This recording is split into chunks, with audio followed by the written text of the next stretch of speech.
వాక్యము నుండి ఒక లేఖన భాగాన్ని చదువుదాం. ఎఫెసీయులకు రాసిన పత్రిక మొదటి అధ్యాయము. అపోస్తలుడైన పౌలు ఎఫెసీయులకు రాసిన పత్రిక మొదటి అధ్యాయము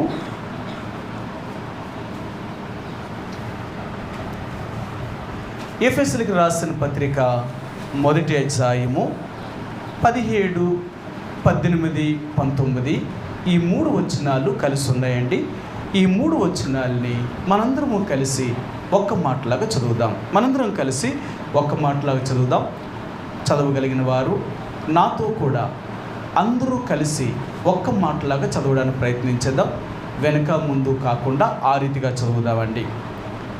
మరియు మీ మనోనేత్రములు వెలిగింపబడినందున ఆయన మిమ్మల్ని పిలిచిన పిలుపు వలనైన నిరీక్షణ ఎట్టిదో, పరిశుద్ధులలో ఆయన స్వాస్యం యొక్క మహిమైశ్వర్యం ఎట్టిదో, ఆయన క్రీస్తునందు వినియోగపరిచిన బలాతిశయమును బట్టి విశ్వసించు మన యందు ఆయన చూపుచున్న తన శక్తి యొక్క అపరిమితమైన మహాత్మ్యము ఎట్టిదో మీరు తెలుసుకునవలెనని మన ప్రభువైన యేసుక్రీస్తు యొక్క దేవుడైన మహిమా స్వరూపియగు తండ్రి తన్ను తెలుసుకొనుట యందు మీకు జ్ఞానమును ప్రత్యక్షతను గల మనస్సు అనుగ్రహించినట్లు నేను నా ప్రార్థనల యందు మిమ్మును గూర్చి విజ్ఞాపనము చేయుచున్నాను.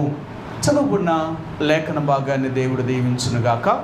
అపోస్తలుడైన పౌలు ఈ ఎఫెసీ సంఘానికి మరి ఈ ఆత్మ సంబంధమైన ఎన్నో ఆత్మీయమైన విషయాల్ని ఆయన ఇక్కడ తెలియచేస్తూ వచ్చాడు. ఆయన చాలాసార్లు దేవుని యొక్క ప్రజలు దేవుడు చేసిన మేలేంటో, లేక దేవుడు ఇవ్వబోతున్న ఆ స్వాస్యం యొక్క మహిమేశ్వర్యం ఏంటిదో, ఆయన మన ఎడల చేస్తున్న ఆయన శక్తి యొక్క బలాతిశయం ఏంటిదో నిజంగా మనం తెలుసుకోగలిగితే ఆయన్ని మనం ఎప్పుడు విడనాడడానికి కానీ ఆయనకు దూరం అవ్వడానికి కానీ మనం ప్రయత్నం చేయం. అందుకనే అపోస్తలుడైన పౌలు ఈ ఎఫెసీ సంఘానికి ఈ విషయాన్ని జ్ఞాపకం చేస్తున్నాడు. ఓ ఎఫెసీలో ఉన్న దేవుని ప్రజలారా, అసలు దేవుడు మిమ్మల్ని ఏ రీతిగా రక్షించాడు, ఆయన ఏ రీతిగా తన శక్తి యొక్క మహిమైశ్వర్యాన్ని మీకు చూపుతున్నాడు, ఆయన శక్తి యొక్క మహాత్మ్యం ఎట్టుదో మీరు తెలుసుకోగలుగుతున్నారా? కాబట్టి ఈ ఉదయకాల సమయంలో నీవు నేను కూడా ప్రభువుని ఆరాధించే ముందుగా ఈ విషయాలు దేవుడు తెలుసుకోవాలని మరలా ఈరోజు మనల్ని కోరుతున్నాడు. ఆయన ఎంత గొప్ప దేవుడో మనం తెలుసుకుంటేనే కానీ ఆయన మనం ఆరాధించలేమండి. ఆయన ఎవరు, ఆయన ఏంటి, ఆయన చేసే క్రియలు లేక ఆయన చేసే గొప్ప కార్యాలు మనం తెలుసుకోగలిగితే నిజంగా ఆయనకి మనం ఎప్పటికీ కూడా అంటే మనం ఈ లోకంలో మరణించేదాకా ఆయన మనం స్తుతిస్తూనే ఉంటాం. ఈ లోకాన్ని విడిచిపెట్టిన తర్వాత దేవుడి దగ్గరికి వెళ్ళినప్పుడు కూడా దివారాత్రుల్లో కూడా దేవుడు మన ఎడల చేసిన అద్భుతమైన కార్యమునకై ఆ లోకంలో కూడా దేవుడిని ఆరాధిస్తూ ఉంటామండి. కాబట్టి ఈ ఉదయకాల సమయంలో ప్రభువుని ఆరాధించడం అనేది ఇది చాలా గొప్ప ఒక ధన్యత అండి. ఎందుకంటే ఇది అందరికీ తెలియదు, లేక అందరికీ ఇవ్వబడిన భాగ్యము కాదు. ఎందుకంటే దేవుణ్ణి ఆరాధించడం అనేది అది కొద్ది మందికి మాత్రమే దేవుడు అనుగ్రహించిన భాగ్యం అది. కాబట్టి నీవు నేను కూడా ఆ కొద్ది మందిలో దేవుడు మనల్ని చేర్చి మనల్ని రక్షించి తన బిడ్డలుగా చేసుకొని ఒక ఉన్నతమైన దేవుని యొక్క రాజ్యానికి మనల్ని వారసులుగా దేవుడు చేసినందుకే ఆయనకి మనం ఎంతగానో కృతజ్ఞతాస్తుతులు చెల్లించవలసిన వారు ఉంటున్నాం. ఇక్కడ మనం చదివిన ఈ ఎఫెసీయులకు రాసిన పత్రిక మొదటి అధ్యాయము ఈ 3 వచనాల్లో 17వ వచనం నుంచి 19వ వచనం వరకు ఇక్కడ 3 విషయాల్ని ఆయన జ్ఞాపకం చేయాలనుకుంటున్నాడు. ఆయన ఈరోజు దేవుడు మన ఎడల ఆయన చేసిన కార్యం ఏంటి, ఆయన చేయబోయే కార్యం ఏంటి, ఈ రెండింటినీ మనం తెలుసుకోవలసిన వారు ఉంటున్నాం. కాబట్టి ఇక్కడ ఆయన ఏం చెప్తున్నాడు అంటే, సరే నేను చదువుతాను చూడండి. మరియు మీ మనోనేత్రములు వెలిగింపబడినందున, అంటే దేవుడు మిమ్మల్ని రక్షించినందున, మీ పాపముల నుంచి విడుదల చేసినందున అనే దాని గురించి చెప్తూ, ఆయన మిమ్మును పిలిచిన పిలుపు వలనైన నిరీక్షణ ఎట్టిదో, 1 పరిశుద్ధులలో ఆయన స్వాస్యం యొక్క మహిమైశ్వర్యము ఎట్టిదో. 2, ఆయన క్రీస్తునందు వినియోగపరిచిన బలాతిశయమును బట్టి విశ్వసించు మనయందు ఆయన చూపుచున్న తన శక్తి యొక్క అపరిమితమైన మహాత్మ్యము ఎట్టిదో. 3, ఈ రోజున దేవుడు రక్షించబడిన దేవుని యొక్క ప్రజల ఎడల ఆయన చూపుచున్న ఆయన యొక్క శక్తి లేక ఆయన మహిమైశ్వర్యము ఇవన్నిటినీ మనం జ్ఞాపకం చేసుకోవాలని ఈ రోజున మరలా దేవుడు ఈ మాటను ఆయన మన ముందుకు తీసుకొచ్చాడు. నేను అడిగాను ప్రభువుని, ప్రభా ఏం చెప్పాలి నీ ప్రజలకు, ఏం చెప్పాలి అని నేను దేవుడి దగ్గర అడిగితే దేవుడు ఈ 3 విషయాల్ని ఈ ఎఫెసీయులకు రాసిన పత్రిక 17వ మొదటి అధ్యాయము 17వ వచనం నుంచి 19వ వచనాల్ని నా ముందుకు దేవుడు తీసుకొచ్చినప్పుడు నేను చాలాసేపు వీటి గురించి ఆలోచించాను. ప్రభా ఏంటి వీటి యొక్క అర్థము, మరి నాకు తెలియాలి కదా. నీ ప్రజలకు నేను వీటి గురించి తెలియచేయాలంటే ముందు వాటి గురించి నేను తెలుసుకుంటేనే కానీ నేను తెలియచేయలేను. ముందు నాకు నువ్వు బోధించు అని నేను దేవుడి దగ్గర కనిపెట్టినప్పుడు దేవుడు ఈ 3 విషయాల్ని అద్భుతంగా దేవుడు నాకు తెలియచేసిన విషయాల్ని ఈరోజు మరలా మీకు తెలియచేస్తాను. మొట్టమొదటిగా ఆయన మనకు జ్ఞాపకం చేసేది ఏంటంటే, మీ మనోనేత్రములు వెలిగింపబడినందున. ప్రియ సహోదరి సోదరుడా, రక్షించబడిన యొక్క దేవుని యొక్క ప్రతి బిడ్డ యొక్క మనోనేత్రాలు వెలిగించబడాలా. ఈ నేత్రాలు వెలిగించబడాలా అంటే ఈ నేత్రాలు ఏమయ్యంట? తెరవబడలేదు. అంటే ఈ నేత్రాలు ఎప్పుడు తెరవబడలేదు అంటే ఎప్పుడు మూయబడి ఉంటాయి? పాపములో ఉన్నప్పుడు మునిగిపోయాయి. మన కన్నులు మూయబడినాయి. ఎప్పుడు మూయబడి అంటే మానవుడి యొక్క నేత్రాలు ఎప్పుడు మూయబడి ఉంటాయి?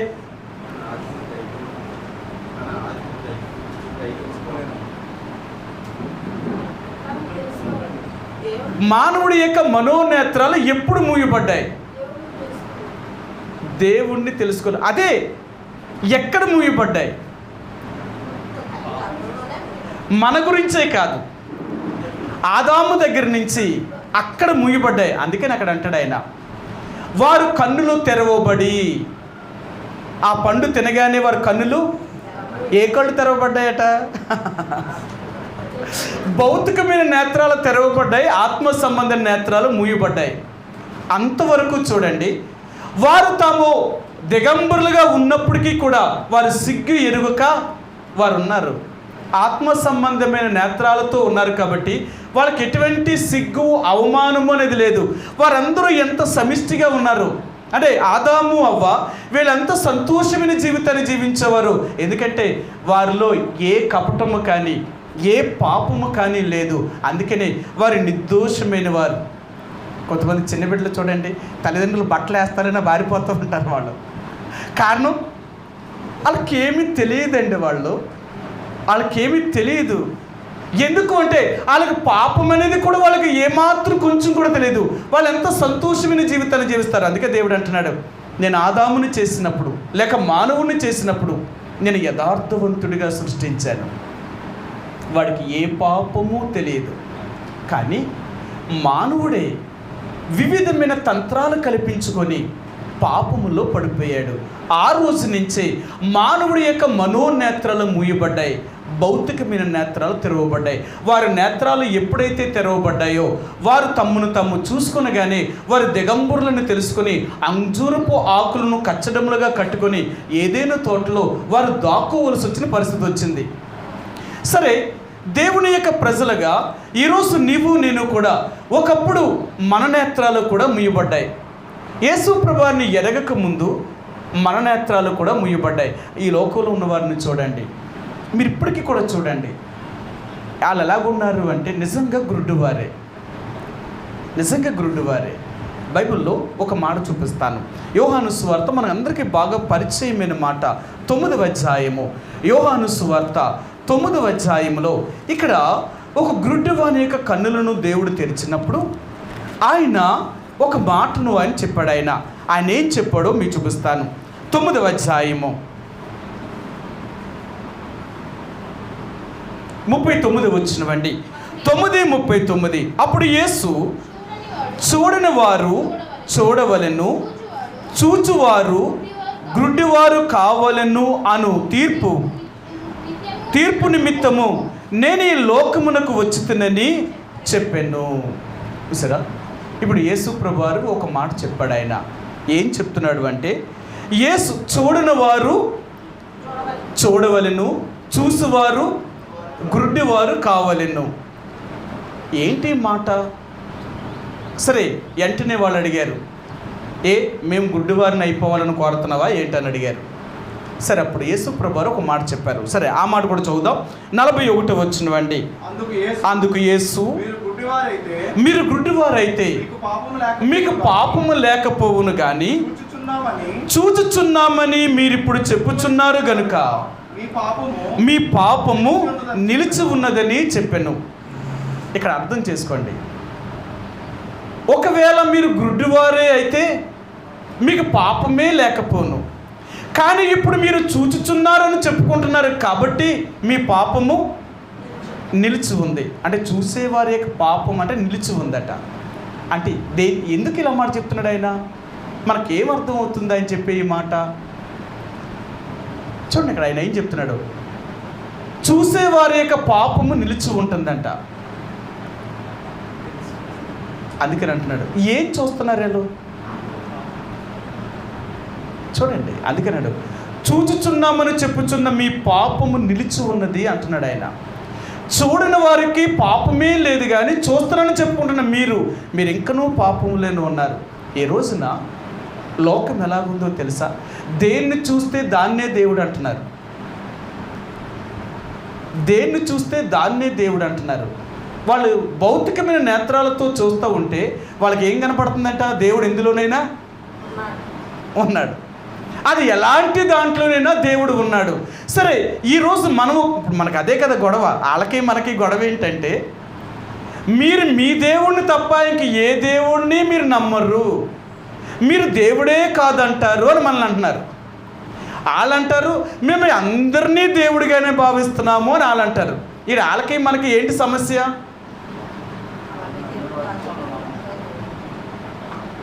ఇప్పుడు వాళ్ళనేది ఏంటి?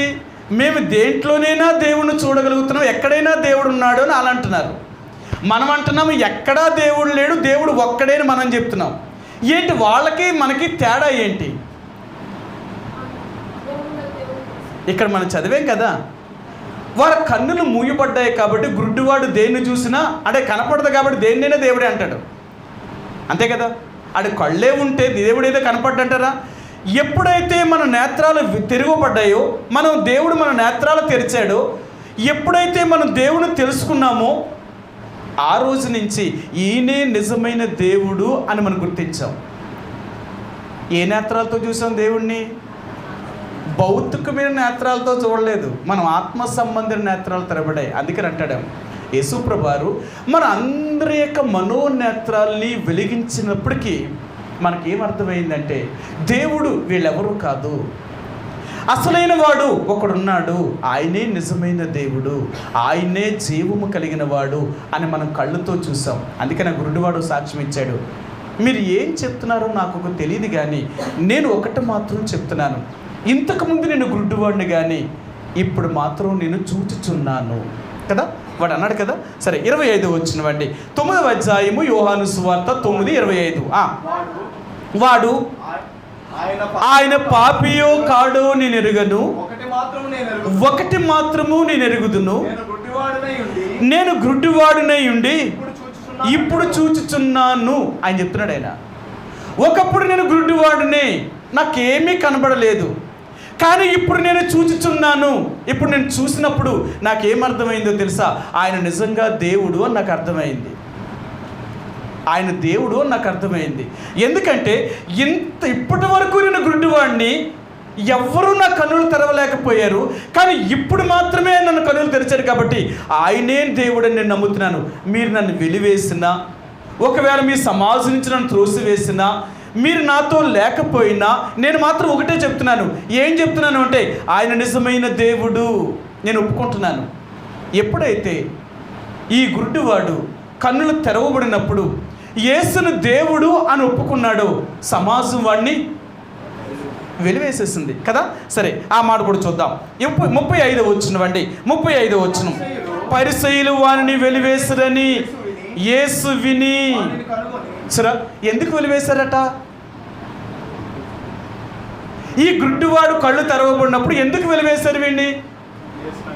యేసుని అంగీకరించాడు, యేసు దేవుడు ఒప్పుకున్నాడు. అది ఇప్పుడు లోకం మనల్ని ఎందుకు తృణీకరిస్తుంది తెలుసా? మనం ఎప్పుడైతే యేసు ప్రభువారిని దేవుడు అన్నామో అప్పుడే లోకం మనతో పెట్టుకుంది పోరాటం. ఇదేనండి పోరాటం. లోకానికి మనకి, అంటే లోకంలో ఉన్న మనుషులకి మనకి పోరాటం ఏంటంటే, ఎప్పుడైతే దేవుడు మన కన్నులు తెరిచాడో, మనం చూచుచున్నామో, ఆ చూసే విధానములో ఏది దేవుడు ఏది దేవుడు కాదో చూస్తున్నాం. అందుకని రోమీయులకు రాసిన పత్రిక 1వ అధ్యాయంలో కూడా అంటాడు ఆయన, దేవుని యొక్క మహిమా స్వరూపాన్ని మానవుడు 4 రకాలుగా మార్చాడట. 1 పక్షుల రూపములోను, 2 మనుషుల రూపములోను, 3 పురుగుల రూపములోను, 4 కాళ్ళతో నడిచే జంతువు రూపంలోనూ మార్చాడు మానవుడు. దేవుడు అలాగున్నాడా? దేవుడు అలాగు లేడే. ఈరోజు మానవుడు దేంట్లోనైనా దేవుణ్ణి చూడుతున్నాడట. ఎందుకు చూస్తున్నాడంటే వారి కన్నులు మూయబడ్డాయి, వారి కన్నులు మూయబడ్డాయి. అపవాది వారి నేత్రాలు మూయడం వల్ల ఈ లోకములో వారికి ఏది తడిమినా ఏది చూసినా దేవుడే అనుకుంటున్నారు, కానీ దేవుడు కాదు. అందుకని ఎఫెసీయులకు రాసిన పత్రిక 1వ అధ్యాయంలో అపోస్తలుడైన పౌలు చెప్తున్నాడు, ఓ ఎఫెసీయులారా, మీ మనోనేత్రాలను వెలిగింపబడినందున, మీ నేత్రాలను దేవుడు వెలిగించాడు, మీ మనోనేత్రాలను తెరవజేశాడు. ఆ నేత్రాలు తెరవడం వల్లే ఈరోజు ఆయన ఎవరో నువ్వు తెలుసుకోగలుగుతున్నావు, ఆయన ఎవరినో నువ్వు చూడగలుగుతున్నావు. ప్రియ సహోదరుడా, ఈరోజు దేవుడు అంటున్నాడు, మన మనోనేత్రాలు వెలిగించాడు. నిజంగా వెలిగించబడ్డాయంటవా? ఒకవేళ నిజంగా నీ కన్నులే కానీ మనోనేత్రాలే కానీ తెరవబడి ఉంటే మనం ఏం చెప్తాం తెలుసా? ఎందులోనైనా దేవుడు లేడు అని మనం ఒప్పుకోం, కానీ ఎక్కడైనా దేవుడు ఉన్నాడని మాత్రం చెప్తాం. ఈరోజు మనకున్న ధైర్యం ఏంటో తెలుసా? దేవుడు నాతో ఉన్నాడు, నేను ఎప్పుడూ కూడా ఒంటరి వాడిని కాను అని మనకు అర్థమవుతుంది. ఎప్పుడు అర్థమవుతుంది తెలుసా? దేవుని యొక్క స్పర్శ, దేవుని నువ్వు ఆత్మ సంబంధంగా నువ్వు తెలుసుకోగలిగితే ఆయన ఎప్పుడూ నీతో ఉన్నాడని మాత్రం మర్చిపోవు. సరే, మీకు ఆ మాట కూడా చూపిస్తాను. యోహాను సువార్త 8వ అధ్యాయము, యోహాను సువార్త 8వ అధ్యాయము 29వ వచనం అండి. 8:29. నన్ను పంపినవాడు నాకు తోడై ఉన్నాడు, ఆయనకి ఇష్టమైన కార్యములు నేను ఎల్లప్పుడూ చేయుచున్నాను గనుక ఆయన నన్ను ఒంటరిగా విడిచిపెట్టలేదని చెప్పాను. సరే, యేసు ప్రభువారు మనల్ని ఎప్పుడూ ఒంటరిగా విడిచిపెట్టలేదు. మనం ఎప్పుడూ ఒంటరి వారము కాము. ఒకవేళ యేసు ప్రభువారిని ఎరగక ముందు మనం ఒంటరి వారమేమో, కానీ యేసు ప్రభువారిని ఎరిగిన తర్వాత మాత్రం మనం ఎప్పుడూ ఒంటరి వారము కాము.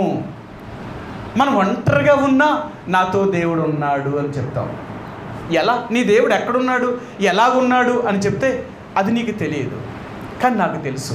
నా దేవుడు నాతో ఉన్నాడు నాకు ఎలా తెలుస్తుందంటే, నా ఆత్మ సంబంధమైన నేత్రాలు తెరవబడడం వల్ల నేను ఎక్కడ ఉన్నా దేవుడు నాతో ఉన్నాడు అనే స్పర్శ. అందుకనే మనం చాలా జాగ్రత్తగా బ్రతుకుతాం. ఎక్కడ ఉన్నా మనం చాలా జాగ్రత్తగా ఉంటాం. ఎందుకు జాగ్రత్తగా ఉంటామో తెలుసా? మనలో ఒకరు చూస్తున్నారు. అందుకనే మనం ఎక్కడ ఉన్నా దేవుడు నన్ను చూస్తున్నాడు అనే భయాన్ని మనం కలిగి ఉంటాం. కాబట్టి తప్పు చేయడానికి మనం ఎట్టి పరిస్థితులు కూడా ఒప్పుకోం. తప్పు చేయడానికి మనం ఎందుకు భయపడతామంటే, నన్ను ఎవరు చూస్తున్నారని? దేవుడు చూస్తున్నాడు. అదే లోకంలో ఉన్నారనుకోండి, వాళ్ళు ఎన్ని తప్పులు చేసినా పెద్ద లెక్క చేయరు వాళ్ళు. కానీ మనం తప్పు చేయడానికి మాత్రం చాలా భయపడతాం. కారణం ఏంటి అంటే, నన్ను దేవుడు చూస్తున్నాడు. ఎవరు మనుషులు చూడకపోయినా దేవుడు నన్ను చూస్తున్నాడు. కాబట్టి నేను దేవునికి భయపడేవాడును. అందుకని దేవుని యొక్క ప్రజలుగా మనం దేవునికి భయపడేవారము. కాబట్టే తప్పు చేయడానికి ఎట్టి పరిస్థితుల్లో కూడా ఒప్పుకోలేము. పాపము చేయడానికి ఇష్టపడేవారం కాదు. కారణం ఏంటి అంటే, మనకు తెలుసు మన మనోనేత్రాలు వెలిగించబడ్డాయి కాబట్టి నేను ఎక్కడ ఉన్నా నా దేవుడు నన్ను చూస్తున్నాడు అనే భయం మనకుంటుందండి. ఈరోజు ఆ భయమే లేకపోవడం వల్ల విచ్చలవిడితనం అనేది పాపము చేయడానికి ఈనాడు ఎంతో మనుషులు తెగించేవారుగా ఉంటున్నారు. ఈరోజు దేవుడు మనతో ఏం జ్ఞాపకం చేయాలనుకుంటున్నాడంటే, నీ మనోనేత్రాలు నేను వెలిగించినందున, అసలు నీ నేత్రాలు వెలిగించబడ్డాయి కాబట్టి, అంటే నువ్వు రక్షణలోనికి మారు మనసు యొక్క అనుభవంలోనికి వచ్చావు కాబట్టి, నేను చేశాను కాబట్టి నీకు 3 రకాలైన విషయాల్ని నేను నీకు ఇవ్వాలనుకుంటున్నాను. నీ కొరకు నేను సిద్ధపరుస్తున్నవి ఏంటో నువ్వు తెలుసుకోవాలనుకుంటున్నాను. దేవుని ప్రజల్ని ఆయన రక్షించడం వరకు మాత్రమే కాదు. మనం చాలాసార్లు చెప్తాం, పిల్లల కండం గొప్ప, పెంచడం గొప్ప. నిజమండి, కండం గొప్ప కాదు, పెంచడం గొప్ప. పెంచడం గొప్ప. మనం పెంచే తీరు సరిలేదు అంటే వాళ్ళు చచ్చేదాకా తప్పులు చేస్తూనే ఉంటారు. మనం పెంచే తీరు బాగుంది అంటే వాళ్ళు చనిపోయేదాకా మంచిగానే బ్రతుకుతారు. అందుకని అంటాను, నువ్వు ఇంకొక తరాన్ని కాపాడాలి అంటే నీ తరాన్ని నువ్వు కాపాడుకోవాలా. నీ పిల్లలను నువ్వు కాపాడేవనుకోండి, వాళ్ళ పిల్లలను వాళ్ళు కాపాడతారు. అంటే 3 తరాలు కాపాడబడినట్టే. నిన్ను నువ్వు కాపాడుకుంటావు, నీ పిల్లల్ని కాపాడుతున్నావు, వారి పిల్లల్ని కూడా వారు కాపాడుకుంటారు. అందుకనే మనం చాలా జాగ్రత్త కలిగి ఉంటాం. కాబట్టి దేవుని యొక్క బిడ్డలుగా యేసు ప్రభువారు నిజంగా మన మనోనేత్రాలు వెలిగించుంటే మనం నిజంగా దేవుణ్ణి చూడగలుగుతాం. ఎక్కడైనా ఎప్పుడైనా. అర్థమైందా? ఎప్పుడైనా ఎక్కడైనా సరే దేవుణ్ణి మనం చూడగలుగుతాం. ఎందుకు? కారణం ఏంటంటే మన మనోనేత్రాలు తెరవబడ్డాయి కాబట్టి. దేవుడు ప్రతి చోట ఉన్నాడు, నన్ను చూస్తున్నాడు అంటాడైనా. సరే, మీకు ఈ మాట చూపిస్తాను. మీకు చాలాసార్లు చూపించాను, కానీ ఇప్పుడు మరలా చూపిస్తాను. ఆ మాట మనకు అవసరమైంది కాబట్టి. ఇర్మియా గ్రంథము 23వ అధ్యాయము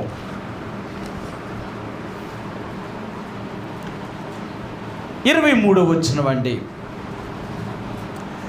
23 నేను సమీపముగా నుండు దేవుడిని మాత్రమేనా, దూరమున నుండు దేవుడిని కానా? యెహోవా సెలవిచ్చిన మాట ఏదనగా, నాకు కనబడకుండా రహస్య స్థలములలో దాగగలవాడెవడైనా కలడా?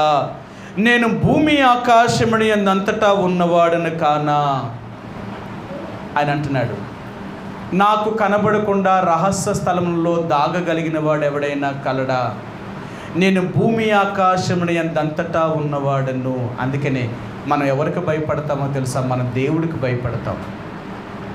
మనం దేవునికి భయపడేవారు, మనుషులకు కాదు. మనుషులకు భయపడడం మనుషులు మొదలుపెట్టారనుకోండి, వాళ్ళు ఉన్నప్పుడే భయపడతారు, వాళ్ళు లేనప్పుడు ఉండరు. ఎందుకంటే వారు లేరు కాబట్టి ఇంకా వాళ్ళకి మనం భయపడడం ఏంటి? వాళ్ళు ఉంటే భయపడతాం. కానీ దేవునికి భయపడేవారు ఎక్కడైనా ఎప్పుడైనా ఆ భయాన్నే కలిగి ఉంటారు. ఎందుకంటే దేవుడు ప్రతి చోట ఉన్నాడు, ఆయన ఎక్కడైనా ఉన్నాడు. అందుకనే దేవుని యొక్క ప్రజలుగా మరి ముఖ్యంగా మన మనోనేత్రాలు దేవుడు వెలిగించాడు కాబట్టి ఇప్పుడు చూచుచున్నామని చెప్పుకుంటున్నాం కాబట్టి మనకు పాపము లేకుండా ఉండాలా.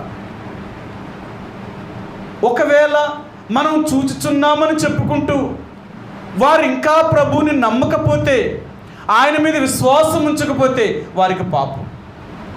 అందుకని వారితో చెప్తున్నారు, మీరు చూచుచున్నారని చెప్తున్నారు కానీ మీ కళ్ళు ఉన్నాయి కానీ నన్ను మీరు నమ్మలేదు.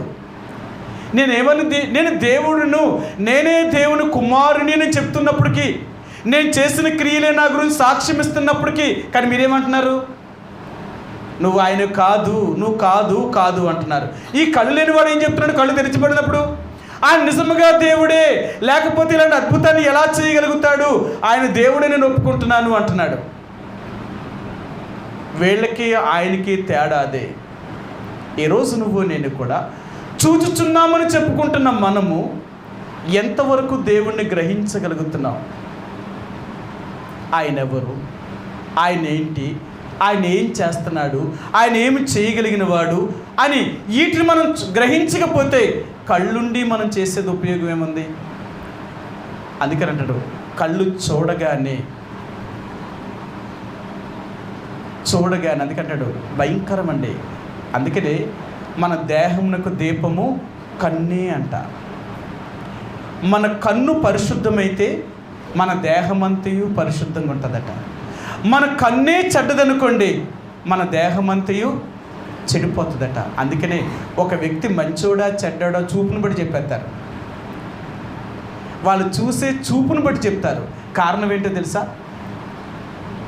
వాళ్ళ విధానంలోనే చెప్పేస్తారన్నమాట, వాళ్ళ మంచివారా చెడ్డవారా అనేది. అందుకనే చూడడం అనేది ఇదే సామాన్యం అనుకోకండి. బైబిల్ గ్రంథంలో ఒక మాట అంటాడు ఆయన, మీకు చూపిస్తాను. పేతురు రాసిన రెండవ పత్రిక 2వ అధ్యాయము, పేతురు రాసిన 2వ పత్రిక 2వ అధ్యాయము 14వ వచనమండి. వ్యభిచారిని చూచి ఆశించుచు పాపమును మానలేని కన్నులు గలవారును. సరే, పాపమును మానలేని కన్నులు గలవారు. ఊరికినే చెప్పలేదు ఆయన. ఈ కన్నుతో చూసే ప్రతీది కూడా నువ్వు మంచిని చూస్తున్నావా చెడును చూస్తున్నావా? అందుకన్నాడు ఈ కన్నులతో చూసే ప్రతీది కూడా, ఇక్కడ అదే చెప్తున్నాడు, పాపమును మానలేని కన్నులు కలిగిన వారు. దేవుణ్ణి ఎరగనప్పుడు మనం పాపమును మానలేని కన్నులు కలిగిన వారు, కానీ దేవుణ్ణి ఎరిగిన తర్వాత పాపమును మానిన కన్నులు కలిగిన వారు. ఈరోజు దేవుణ్ణి నమ్ముకుని కూడా మనం పాపం చేస్తున్నాము అంటే మన కళ్ళు ఉన్నాయా లేనట్ట.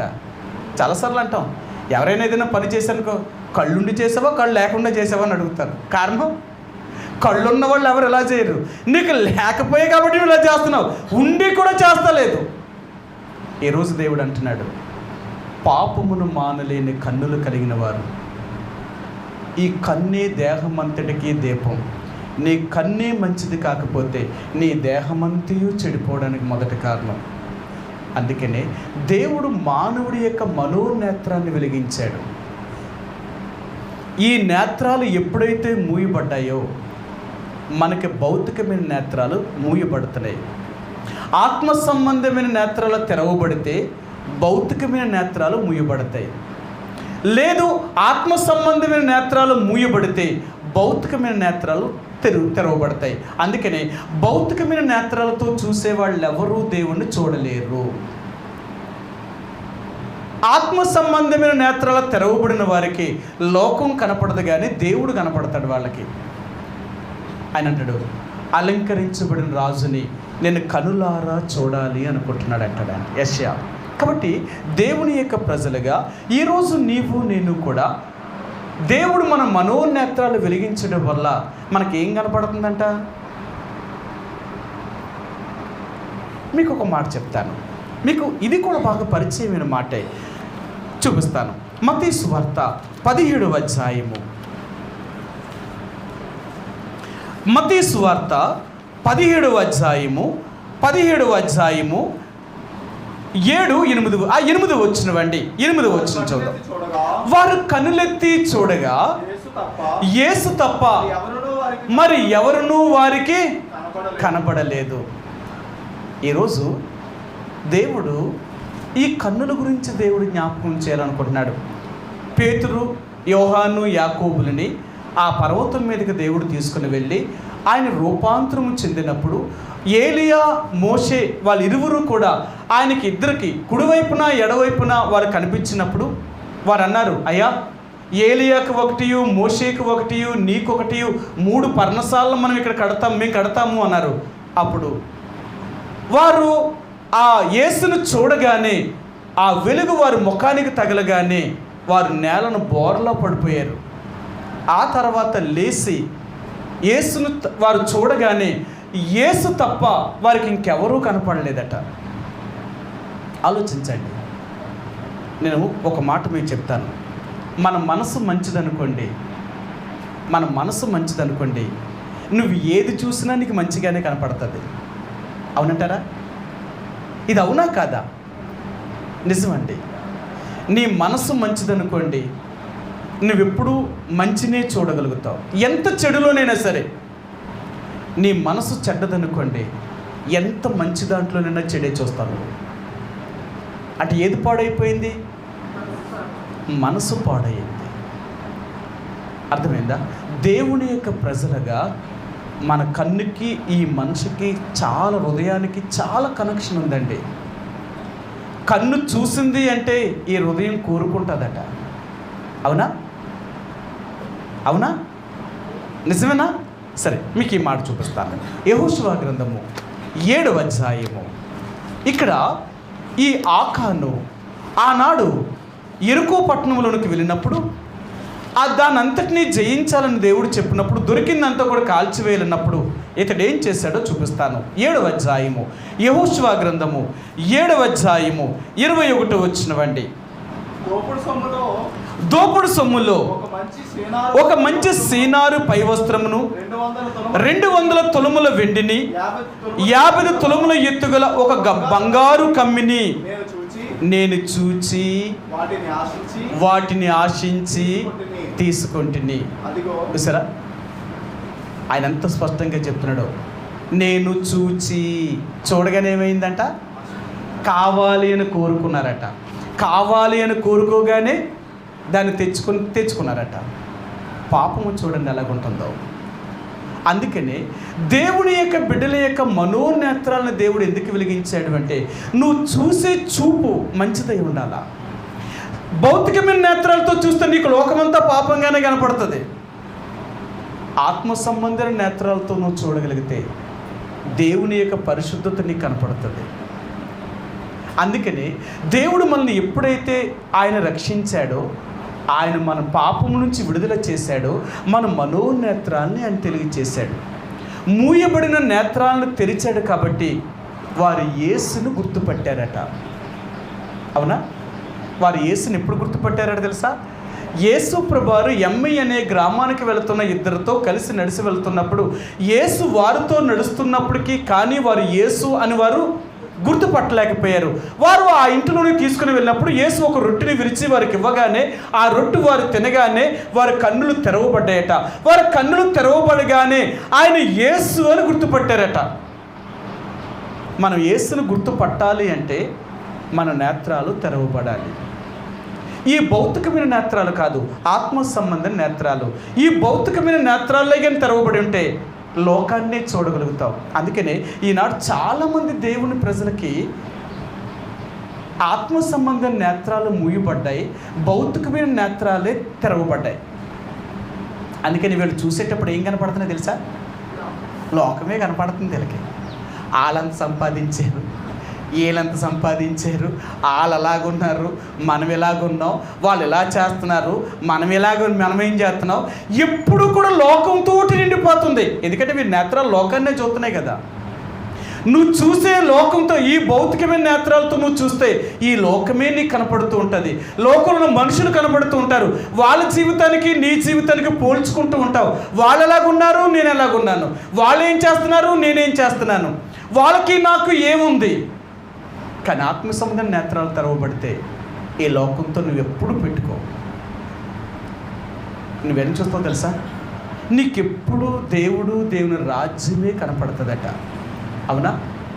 వీళ్ళ దృష్టి చాలా దూరం చూస్తారట. సరే, ఈ మాట మీకు చూపిస్తాను. పేతురు రాసిన 2వ పత్రిక 1వ అధ్యాయము. పేతురు రాసిన 2వ పత్రిక 1వ అధ్యాయము 9వ వచనమండి. ఇవి ఎవనికి లేకపోవునో వాడు తన పూర్వపు పాపములకు శుద్ధి కలిగిన సంగతిని మర్చిపోయి గ్రుడ్డివాడును దూరదృష్టి లేనివాడును అగును. సరే, ఇక్కడ ఎంత స్పష్టంగా చెప్తున్నాడు. దేవుని బిడ్డలకి ఏ దృష్టి ఉంటుందట? దూరదృష్టి ఉంటుందట. దూరదృష్టి అంటే మీకు ఒక మాట చెప్తాను. ఇప్పుడు మన కళ్ళు బాగా కనపడుతున్నాయి అనుకోండి, కళ్ళు బాగా కనపడే వాళ్ళు ఎక్కడి నుంచి వస్తారు? దూరం నుండే చూసేస్తారు వీళ్ళు. కళ్ళు బాగా కనపడలేదు అనుకోండి, దగ్గరికి వెళ్ళి చూస్తారు వీళ్ళు. చూడండి, కళ్ళు కనిపించే వారికి కనిపించలేని వారికి తేడా ఏంటి? ఇదే ఈరోజు దేవుడు అంటున్నాడు, నిజంగా నేను నీకు కనపడుతున్నానా? మనం దేవుణ్ణి చూడగలుగుతున్నామా? దేవుడు ఎక్కడున్నాడట? దేవుడు పరలోకంలో ఉన్నాడట. పరలోకంలో ఉన్న దేవుడిని కూడా మనం చూస్తామంట. ఎందుకంటే మనకు ఆత్మ సంబంధమైన నేత్రాలు తెరవబడ్డాయి కాబట్టి. నువ్వు దేవుణ్ణి చూడాలి అంటే నీ ఆత్మ సంబంధం నేత్రాలు తెరవబడితే నువ్వు దేవుణ్ణి చూడగలుగుతావు. ఆయన పరలోకంలో ఉన్నా నువ్వు చూస్తావు, ఆయన భూలోకంలో ఉన్నా చూస్తావు, నీతో ఉన్నా నువ్వు చూడగలుగుతావు. ఈ రోజున దేవుడు అంటున్నాడు నీ నేత్రాలు తెరవబడాలి. అందుకే నీ మనోనేత్రాలు వెలిగించాలనుకున్నాను. ఇంతకాలము ఏ సాతానుడైతే నీ నేత్రాలకు గుడ్డితనం కలిగచేశాడో ఆ గుడ్డితనాన్నే కానీ నీకు పోగొడితే నన్నే చూస్తావు. ఇంకా నీకు ఆ గుడ్డితనమే పోలేదంటే నన్ను చూడవు, నువ్వు సాతాన్ని లోకాన్ని చూడగలుగుతావు. అందుకనే దేవుని యొక్క ప్రజలట వీరు దూరదృష్టి కలిగిన వారట. అవునా? సరే, మీకు ఈ మాట కూడా చూపిస్తాను. ఏప్రిల్కి రాసిన పత్రిక 11వ అధ్యాయము. ఏప్రిల్కి రాసిన పత్రిక 11వ అధ్యాయము